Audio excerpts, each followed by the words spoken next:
ওয়ানহা আনিল ফাহশা, আল্লাহ তাআলা অশ্লীলতাকে নিষেধ করেছেন। যত ধরনের, যত টাইপের, যত ক্যাটাগরির অশ্লীলতা হতে পারে সব অশ্লীলতাকে হারাম করেছেন কে?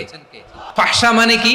কথায়, কাজে, আচরণে, কমেন্ট, ফেসবুকের কমেন্টসে যত ধরনের নোংরামো আছে, যত ধরনের অশ্লীলতা আছে, এটাকে আরবিতে বলে ফাহশা। রাব্বুল আলামিন বলেন, কুল ইন্নামা হারামা রাব্বিয়াল ফাওয়াহিশা মা যাহারা মিনহা ওয়া মা বাতান। ও নবী, আপনি বলে দেন, আমার রব প্রকাশ্য, অপ্রকাশ্য, স্পষ্ট কিংবা অস্পষ্ট, দৃশ্যমান কিংবা অদৃশ্যমান সব অশ্লীলতাকে হারাম করেছেন। সব ধরনের অশ্লীলতা হারাম। এবার বলেন, আমাদের সমাজে অশ্লীলতা আছে না নাই? অশ্লীলতা নানা ভাবে, নানা নামে, নানা মোড়কে আমাদের সমাজে আছে না নাই? সংস্কৃতির নামে, ফ্যাশনের নামে, বিনোদনের নামে, উপন্যাসের নামে, কনসার্টের নামে অশ্লীলতা আছে না নাই? আপনি দেখেছেন কনসার্ট গুলোর অবস্থা?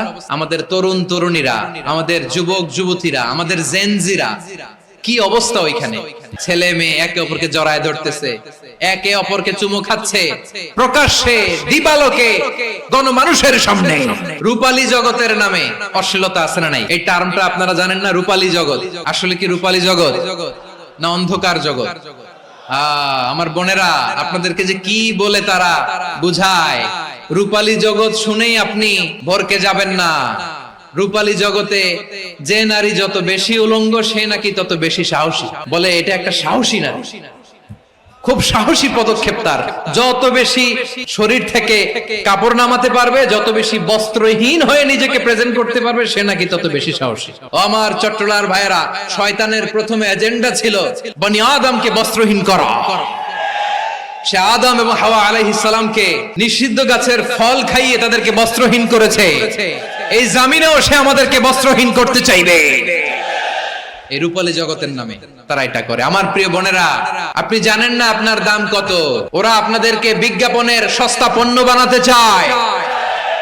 ওরা আপনাদেরকে ওদের ভোগের লিপসার টুলস বানাতে চায়। আপনাদেরকে দিয়ে ওদের খায়েশ পূরণ করতে চায়। এটা আপনাদের জন্য মোটেও ডিগনিটি নয়, এটা আপনাদের জন্য সম্মান নয়। আপনার সম্মান শালীনতায়, আপনার সম্মান হেজাবে, আপনার সম্মান ভদ্রতায়, আপনার সম্মান আপনার ডিসেন্ট পোশাকে। পোশাক বলে দেয় এই নারীটা ভদ্র না অভদ্র, পোশাক বলে দেয় এই মেয়েটা কোন ঘরের মেয়ে। আপনি জানেন না, আপনারা সস্তা পণ্য বানায়, ভোগের পণ্য, বিলবোর্ডে আপনাকে উলঙ্গ করে উপস্থাপন করে। এই অশ্লীলতার সাথে ইসলামের কোন সম্পর্ক? এজন্য আল্লাহ বলেন, আমি অশ্লীলতাকে হারাম করেছি। অশ্লীলতাকে হারাম করার প্রথম কারণ হলো এর মাধ্যমে মানবতাকে অপমানিত করা হয়। কারণ মানুষের সম্মান মানুষের পোশাকে। মানুষ যখন পোশাকহীন হয়ে যায়, বস্ত্রহীন হয়ে যায়, তার সম্মান কমে যায়, ঠিক কিনা? অশ্লীলতাকে হারাম করার প্রথম কারণ হচ্ছে মানুষ মানুষকে অপমান করে। একটা নারী, সে তো সম্মানিত, নারী যে কত সম্মানিত, নারীরা এটা বুঝেই নাই। বিশ্বনবী বলেন, আদ-দুনিয়া কুল্লুহা মাতা ওয়া খায়রু মাতা'আদ দুনিয়া আল মারআতুস সালিহা। আমার বোনেরা, 5টা প্যান্ডেলে আপনারা এলইডিতে আমার আলোচনা শুনছেন, আমি জানি। আপনাদের এই গর্ভ যে কত দামি আপনি জানেন না। আপনার পেট থেকেই আসবে আগামী দিনের সালাহুদ্দিন আল আইয়ুবী। আপনার পেট থেকেই আসবে অনাগত দিনের ইমাম মাহদী আল মুনতাযর। আপনার পেট থেকেই আসবে অনাগত দিনের ফয়সাল, ওয়াসিম, মুগ্ধ, আবু সাইদের মতো বীর যোদ্ধা। আমার প্রিয় বোনেরা, আমার প্রিয় বোনেরা, বিশ্বনবীর কথার ওজন খেয়াল করেন। আদ-দুনিয়া কুল্লুহা মাতা ওয়া খায়রু মাতা'আদ দুনিয়া আল মারআতুস সালিহা। দুনিয়ার সবকিছুই অ্যাসেট, এর মধ্যে সবচেয়ে দামি অ্যাসেট নেককার নারী। আপনার গর্ভ যে কত দামি আপনি জানেন না। নিজের সময়টাকে কাজে লাগান, কোরআন পড়েন, সুন্নাহ পড়েন। আপনার অনেক দায়িত্ব ঘরে। You are the MD of your family. একটা family it's a very big institution. পরিবার একটা অনেক বড় প্রতিষ্ঠান। And you are the MD of your institution. আপনি এই পরিবারের MD, managing director of your family. এখানে আপনার কত দায়িত্ব। আপনি ছেলে মেয়েদেরকে তারবিয়া করবেন। আপনি আপনার স্বামীর জন্য ঘরটারে জান্নাতের নীর বানাবেন। আপনার জন্য জান্নাতের ডুপ্লেক্স বাড়ি ওইখানে তৈরি করে রাখবে কে? আপনি যে কত দামি আপনি জানেন না। নারীদেরকে আল্লাহ বানিয়েছেন উচ্চতর করে, নিম্নতর নয়। নারীদেরকে ছোট্ট জিনিস দিলে এটারে বড় করে দেয়, নারীদেরকে ভ্রূণ দিলে, শুক্রাণু দিলে নারী এটারে বাচ্চা হিসেবে উপহার দেয়, ঠিক কিনা? বিয়ের মাধ্যমে স্বামী যখন তার শুক্রাণু তার স্ত্রীকে উপহার দেয়, স্ত্রী রিটার্নে কি উপহার দেয়? ফুল ফর্ম বেবি, মানব সন্তান। আপনি যদি নারীকে বাজার এনে দেন, নারী এটাকে সুস্বাদু খাবারে রূপান্তর করে দেয়। আপনি তাকে একটা মুচকি হাসি দিয়ে দেন, সে তার কলিজা দিয়ে দেয়। কিন্তু যদি আপনি তার মনে কষ্ট দেন, সে আপনার জীবনকে জাহান্নাম বানায়া দেয়। নারীর মন বুঝতে পারলে নেয়ামত, বুঝতে না পারলে কিয়ামত। আপনাদেরকে যেন ভোগের সস্তা পণ্য বানাতে না পারে, আপনাদেরকে সচেতন থাকতে হবে। তাহলে কেন আল্লাহ তাআলা এই ফাহশা অশ্লীলতাকে হারাম করলেন? এক নাম্বার, এতে হিউম্যান ডিগনিটি কমে। দুই নাম্বার, এতে মানুষের অধিকার নষ্ট হয়। আপনি বিয়ে করেছেন, এরে পরকিয়া করেন, ওর সাথে এরকম আছে না নাই? স্ত্রীর অধিকার নষ্ট করেছেন। আপনি বিবাহ সম্পর্কে আবদ্ধ হয়েছেন তার সাথে, আপনি পরকিয়া করেন ওই ছেলের সাথে, আপনি আপনার হাজবেন্ডের সাথে বিট্রে করেছেন। এজন্য আল্লাহ অশ্লীলতাকে হারাম করেছেন। অশ্লীলতাকে হারাম করার আরেকটা কারণ হচ্ছে আল্লাহ তাআলা এই হিউম্যান জেনারেশনকে এটাকে প্রিজার্ভ করতে চায়। হিফজুন নাসল, এটা মাকাসিদুশ শরিয়ার অনেক গুরুত্বপূর্ণ একটা মাকাসিদ, অনেক গুরুত্বপূর্ণ।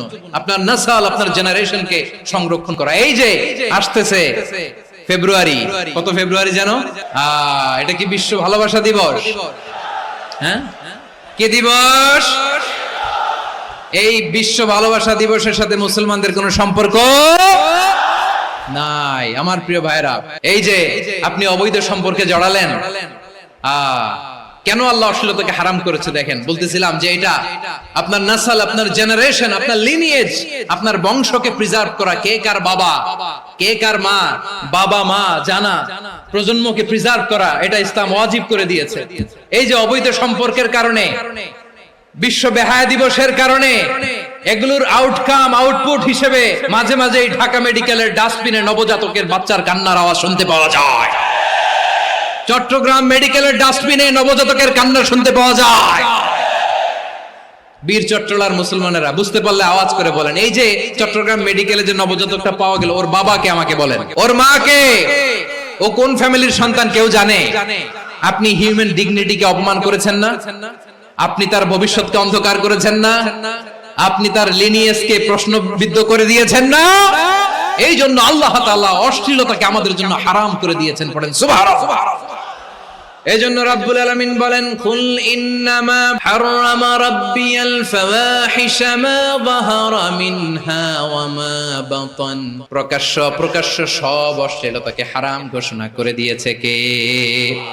আবার দুনিয়ার বুকে যারা অশ্লীলতার প্রসার করে তাদের জন্য শাস্তি মজুদ রেখেছে কে? রাব্বুল আলামিন বলেন, ইন্নাল্লাযীনা ইউহিব্বুনা আন তাশিআল ফাহিশাতু ফিল্লাযীনা আমানু লাহুম আযাবুন আলীমুন ফিদ দুনিয়া ওয়াল আখিরাতি ওয়াল্লাহু ইয়ালামু ওয়া আনতুম লা তা'লামুন। নিশ্চয়ই যারা বিশ্বাসীদের মাঝে অশ্লীলতার প্রচার প্রসার করতে চায় তাদের জন্য আমি মর্মন্তুদ শাস্তি প্রস্তুত করে রেখেছি, দুনিয়াতেও রেখেছি, আখিরাতেও রেখেছি। ঘোষণাটা কার? যারাই নাটকের নামে, সিনেমার নামে, রূপালী জগতের নামে, মুভির নামে, ওটিটি প্ল্যাটফর্মের নামে আমার সমাজে অশ্লীলতা ছড়াতে চায় তাদের জন্য কঠিন মর্মন্তুদ শাস্তি মজুদ রেখে দিয়েছে কে? ও আমার বোনেরা, এখনো আপনি জাগবেন না? এখনো আপনার চিন্তার দুয়ারে এখনো নাড়া পড়ে নাই? ওরা আপনাকে উলঙ্গ বানাতে চায়, ওরা আপনাকে আইটেম গার্ল বানাতে চায়। এজন্য ইসলাম অশ্লীলতাকে হারাম করেছে। হারাম। ইসলাম বলেছে যোজন যোজন দূরে থাকো, ওরা বলে না কাছে আসো, কাছে আসার গল্প, ক্লোজ আপ ওয়ান, কাছে আসার গল্প আছে না নাই? তাহলে অশ্লীলতার সাথে আমাদের কোনো সম্পর্ক? আমরা এই সমস্ত ক্লোজ আপ ওয়ান, কাছে আসার গল্পের প্রোগ্রামে যাব? আমরা কোন ধরনের অশ্লীল কন্টেন্ট সোশ্যাল মিডিয়ায়, টিভিতে দেখব?